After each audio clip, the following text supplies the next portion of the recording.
बिस्मिल्लाहिर्रहमानिर्रहीम। Welcome back to my YouTube channel maths and physics academy. Class 12 chapter number 12 का एक और important topic study करने जा रहे हैं जिसका नाम है thermocouples. Exam point of view से ये क्वेश्चन आपसे शॉर्ट क्वेश्चन में पूछा जा सकता है कि like what is meant by thermocouples या what is the basic working principle of thermocouples. 5 या 8 नंबर का सवाल आपसे पूछा जा सकता है। वीडियो स्टार्ट करने से पहले मेरी आपसे रिक्वेस्ट है कि चैनल को मस्ट सब्सक्राइब करें, बेल आइकन को प्रेस करें ताकि मेरी हर नई आने वाली वीडियो आप तक सबसे पहले पहुंच सके। थर्मोकपल्स का वर्ड 2 वर्ड से मिलकर बना है।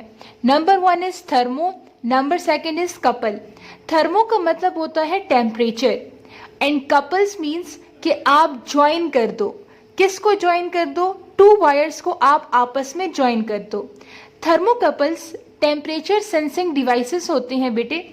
टेम्परेचर सेंसिंग डिवाइसेस का मतलब ये है कि इसमें इस तरह का सेटअप किया जाता है कि इस तरह का सेटअप होता है कि इसमें होती है आपके पास 2 वायर्स, क्योंकि आपने बेटे देखा वहां पे कपल का वर्ड इस्तेमाल हुआ है, लेकिन ये 2 वायर्स डिफरेंट वायर्स होती हैं। ये सिमिलर वायर आपने नहीं लेनी। डिफरेंट वायर का मतलब ये है कि फॉर एग्जाम्पल अगर एक कॉपर से बनी है तो दूसरी टिन से बनी होनी चाहिए। दोनों का मटेरियल डिफरेंट होना चाहिए लेकिन होनी मेटल वायर चाहिए। तो 2 डिफरेंट मेटल वायर्स को आप आपस में ज्वाइन कर देते हो एट अ सिंगल पॉइंट।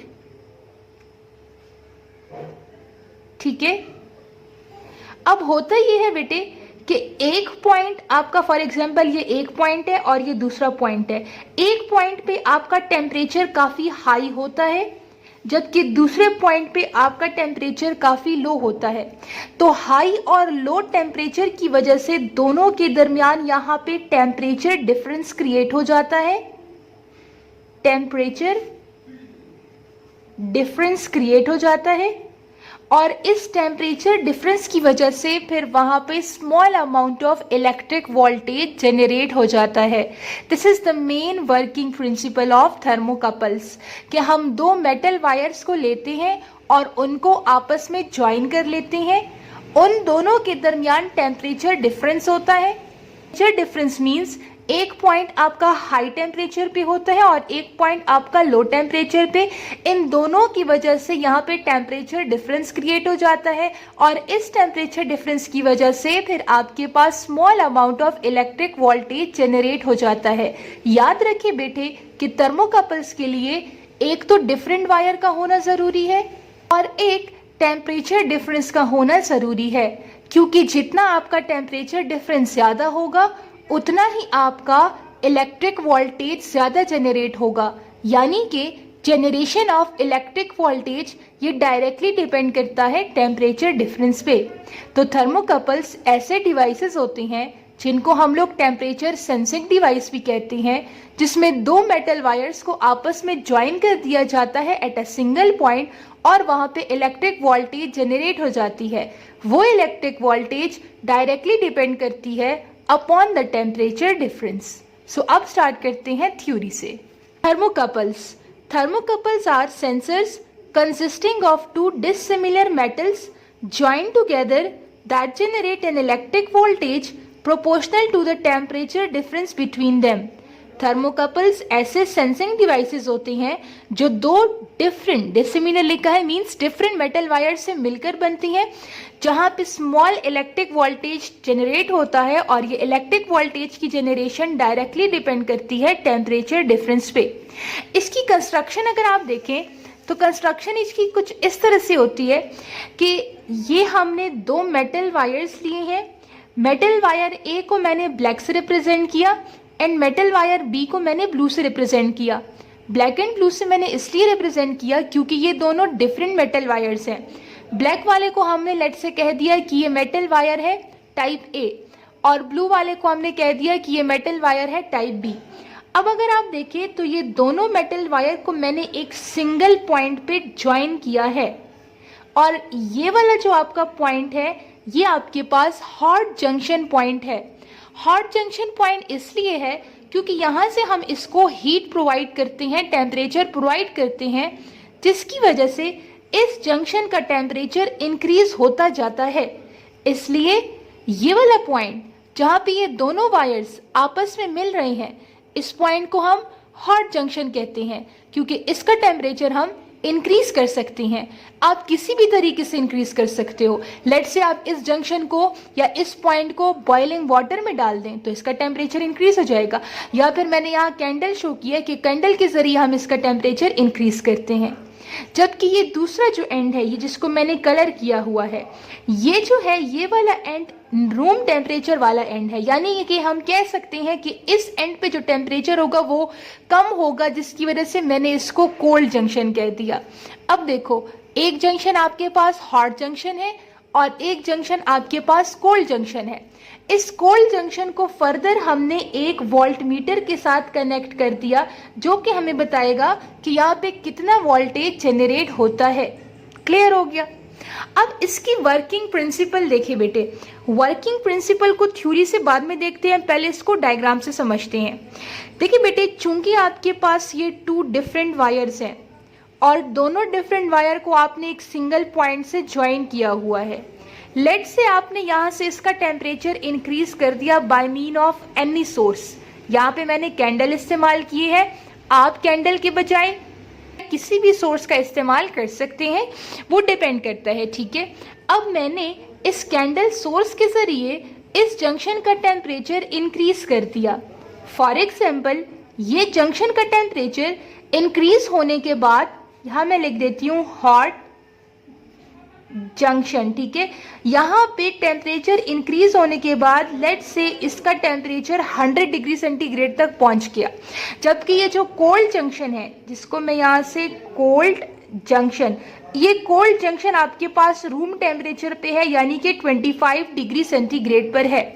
अब अगर आप देखो तो यहाँ पे अगर मैं टेम्परेचर डिफरेंस कैलकुलेट करना चाहूँ तो चेंज इन टेम्परेचर आपके पास किसके बराबर होगा कि आप 100 में से 25 को माइनस कर दें।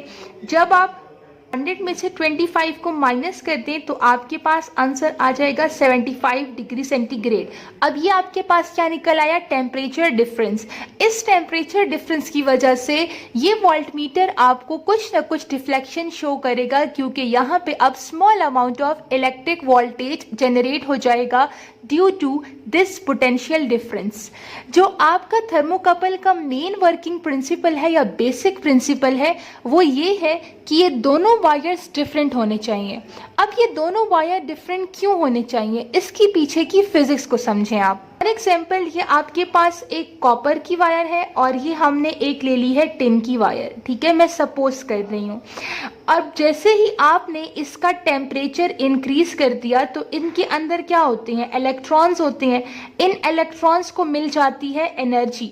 जैसे ही इनको एनर्जी मिल जाती है तो अब चूंकि ये दोनों डिफरेंट मेटल वायर्स हैं तो ये दोनों डिफरेंटली बिहेव करेंगे to the rise in temperature, और इसी डिफरेंस की वजह से फिर यहाँ पे small amount of voltage generate होता है। अगर ये दोनों वायर एक ही होती तो कॉपर की होती या ये दोनों टिन की होती, दोनों एक ही जैसे टेम्परेचर के लिए बिहेव करते। तो अगर एक ही जैसे टेम्परेचर के लिए बिहेव करते तो तब आपके पास यहाँ पे small amount of voltage generate ना होता। ये बेसिक प्रिंसिपल है, ये मेन पॉइंट है कि यहाँ पे टेम्परेचर डिफरेंस तो क्रिएट होता है, वो ठीक है, लेकिन यहाँ पे दोनों वायर्स का डिफरेंट होना जरूरी है, क्योंकि दोनों वायर्स पे राइज इन टेम्परेचर के लिए डिफरेंटली बिहेव करते हैं। तो आपने क्या समझा कि यहाँ पे हॉट जंक्शन होता है जिसका टेम्परेचर हम इंक्रीज कर सकते हैं, चेंज कर सकते हैं। यहाँ पे आपके पास कोल्ड जंक्शन होता है, दोनों के टेम्परेचर डिफरेंस की वजह से ये वोल्टमीटर आपको small amount of deflection show करेगा, जो कि आपको ये बताएगा कि हाँ अब यहाँ पे टेम्परेचर डिफरेंस की वजह से या चेंज इन टेम्परेचर की वजह से small amount of electric voltage generate हो गया है। तो अब इसको स्टार्ट करते हैं थ्योरी से। Working principle. Thermocouples consist of two metal wires, different metal wires, joined at one end to create a temperature sensing junction, hot junction. जैसा कि आपने ऊपर देखा कि आपके पास 2 डिफरेंट मेटल वायर थी और उसको मैंने एक ही पॉइंट के साथ कनेक्ट कर दिया। ये जंक्शन आपके पास हॉट जंक्शन होता है, इसलिए हम इसको टेम्परेचर सेंसिंग जंक्शन भी कह सकते हैं। In this junction experience a temperature change it generates a small electric voltage. जैसे ही आप इस जंक्शन का टेम्परेचर इंक्रीज कर देते हैं तो यहाँ पे चेंज इन टेम्परेचर आ जाता है। इसी चेंज इन टेम्परेचर की वजह से small amount of electric voltage generate हो जाता है। यहाँ पे जनरेट होने वाला electric voltage thermo electric voltage कहलाया जाता है, जो कि यहाँ हमने मेंशन भी किया है, थर्मो इलेक्ट्रिक वोल्टेज। यहाँ पे जनरेट होने वाला वोल्टेज थर्मो इलेक्ट्रिक वोल्टेज कहलाया जाता है। This electrical voltage directly correspond to the temperature difference between the junction. बहुत स्टार्ट में मैंने आपको बताया कि जितना ज़्यादा टेम्परेचर डिफरेंस होगा उतना ज़्यादा इलेक्ट्रिकल वोल्टेज होगा। तो ये इलेक्ट्रिकल वोल्टेज की जनरेशन डायरेक्टली डिपेंड करती है इस टेम्परेचर डिफरेंस पे। This effect known as Seebeck effect, ये जो आपने ऊपर इफेक्ट पढ़ा कि टेम्परेचर डिफरेंस की वजह से इलेक्ट्रिकल वोल्टेज जनरेट हो रही है, इस इफेक्ट को सी बैक इफेक्ट कहा जाता है। और इस इफेक्ट को सबसे पहले थॉर्न सीबेक ने सबसे पहले 19वीं सेंचुरी में डिस्कवर किया था। थर्मोकपल का ये जो पूरा का पूरा इफेक्ट है इसको सीबेक इफेक्ट कहते हैं, जिसको सबसे पहले 19वीं सेंचुरी में थॉमस जॉन सीबेक ने डिस्कवर किया था। इसकी मेन पॉइंट्स रह गई हैं जिसको हम स्टडी करेंगे आने वाले सेक्शंस के अंदर। The resulting current is known as thermo electric current. अब देखिए बेटे, अगर वहां पे वोल्टेज जनरेट हो गई है तो वोल्टेज के बाद फिर आपके पास उस सर्किट में करंट भी फ्लो करना शुरू करेगा और उस करंट को हम लोग थर्मो इलेक्ट्रिक करंट कहते हैं। जैसा कि आपने पीछे डायग्राम में देखा कि वहां हमने वोल्टमीटर कनेक्ट किया था। जब वोल्टमीटर डिफ्लेक्शन शो करेगा मींस यहाँ पे वोल्टेज आ गया है और वोल्टेज की वजह से फिर वहां पे आपके पास करंट भी फ्लो करना शुरू करेगा। अच्छा बेटे, करंट कहाँ से कहाँ तक जाएगा, यानी करंट की डायरेक्शन क्या होगी? करंट की डायरेक्शन होगी from hot junction to cold junction, क्योंकि आपको पता है कि करंट पॉजिटिव से नेगेटिव की तरफ जाता है, यानी हाई पोटेंशियल से लो पोटेंशियल की तरफ जाता है। अब हॉट जंक्शन तो आपके पास हाई पोटेंशियल है, कोल्ड जंक्शन आपके पास लो पोटेंशियल है, तो करंट की डायरेक्शन होगी from hot junction to cold junction. Temperature difference आप कैसे कैलकुलेट करोगे? तो change in temperature is equals to TH minus TC। TH hot junction का टेम्परेचर है जबकि TC कोल्ड जंक्शन का टेम्परेचर है। जैसा कि मैंने आपको कहा कि अगर हॉट जंक्शन पे टेम्परेचर 100 डिग्री सेंटीग्रेड है, कोल्ड जंक्शन पे टेम्परेचर 25 डिग्री सेंटीग्रेड है, तो दोनों को माइनस करके आपके पास 75 डिग्री सेंटीग्रेड आ गया था। द जनरेटेड वोल्टेज इज, ये जो जनरेटेड EMF है या वोल्टेज है ये डायरेक्टली डिपेंड करती है किस पे? चेंज इन टेम्परेचर पे। पहले भी हमने इसको स्टडी किया, अब हमने इसको मैथमेटिकल फॉर्म में लिखा कि EMF की जनरेशन डायरेक्टली डिपेंड करती है चेंज इन टेम्परेचर पे। जितना ज्यादा चेंज इन टेम्परेचर होगा उतना ज्यादा EMF होगा। बेटे अच्छा, एक सवाल पैदा होता है ना कि चेंज इन टेम्परेचर की वजह से वोल्टेज क्यों जनरेट हो रही है? असल में होता ये है कि जब वोल्टेज की वैल्यू के अंदर चेंज आता है तो यहाँ पे जो आपकी हीट एनर्जी होती है, क्योंकि अगर टेम्परेचर में इंक्रीज आ रहा है तो हीट एनर्जी है ना, तो यहाँ पे आपकी हीट एनर्जी डायरेक्टली कन्वर्ट हो जाती है किसमें? इलेक्ट्रिकल एनर्जी में, जिसकी वजह से आपको small amount of voltage generate हो जाता है।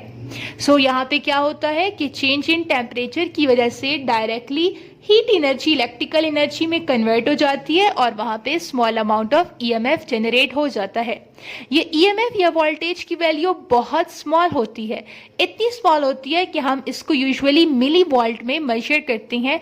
काफ़ी स्मॉल वैल्यू होती है इसकी यहाँ पे जनरेशन होने वाले EMF की।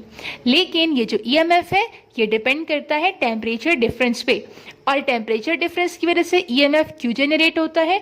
क्योंकि डायरेक्टली हीट एनर्जी कन्वर्ट हो जाती है into electrical energy. This was all about today's lecture thermocouples. किसी भी कंफ्यूजन के लिए आप कमेंट सेक्शन में पूछ सकते हैं। चैनल को सब्सक्राइब करें, बेल आइकन को प्रेस करें। मिलेंगे आपसे नए लेक्चर में नए एग्जाम नोट्स के साथ। तब तक के लिए अपना बहुत सारा ख्याल रखें। अल्लाह हाफिज।